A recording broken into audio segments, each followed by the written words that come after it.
આજે હું તમારી સાથે શેર કરીશ ખજૂરના અથાણાની રેસીપી, જે આપણે તેલ વગર અને ગેસ ચાલુ કર્યા વગર બનાવીશું. મારી રેસીપી ગમતી હોય અને હજુ સુધી સબસ્ક્રાઈબ ન કરી હોય તો લાઈક, શેર અને સબસ્ક્રાઈબ કરજો.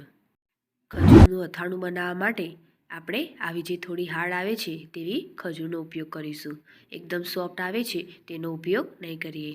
હવે મેં 1 કપ જેટલી ખજૂર લીધી છે અને તેના એક ખજૂરના 4 ભાગ કર્યા છે. હવે ખજૂર જેટલી જ આપણે ખાંડ લઈશું. 1/4 કપ આચાર મસાલો લઈશું અને 1/4 કપ લીંબુનો રસ લઈશું. હવે ખજૂરનું અથાણું બનાવવા માટે આપણે આ 4 જ વસ્તુનો ઉપયોગ કરીશું. તો એક વાસણમાં આપણે ખજૂરને કાઢી લઈશું.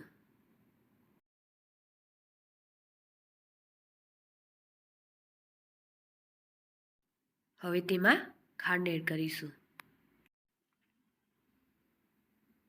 અને લીંબુનો રસ એડ કરીશું. હવે બધી જ વસ્તુને સરસ રીતે મિક્સ કરી લઈશું. ખાંડ અને લીંબુ પ્રિઝર્વેટિવનું કામ કરશે. આ અથાણું ફ્રીજની બહાર 6 થી 7 મહિના સુધી અને ફ્રીજની અંદર 1 કે 2 વર્ષ માટે એવું જ રહેશે. સરસ એવું મિક્સ થઈ ગયું છે. હવે તેમાં આચાર મસાલો એડ કરીશું. લીંબુ, ખાંડ અને આચાર મસાલાનો ટેસ્ટ એકદમ અથાણાને ચટપટું બનાવશે. આ અથાણું રોટલી, રોટલો, ભાખરી કે ઢેબરા જોડે એકદમ સરસ લાગશે. બધી જ વસ્તુ સરસ રીતે મિક્સ થઈ જાય પછી તેને આપણે 2 દિવસ માટે એમના એમ રહેવા દઈશું. 2 દિવસ બાદ અથાણું આપણું સરસ એવું રેડી થઈ ગયું છે. હવે તેને આપણે કાચના વાસણમાં ભરીને તેને સ્ટોર કરીશું. અને આ અથાણાનો ઉપયોગ તમે દાળ શાકમાં પણ કરી શકો છો.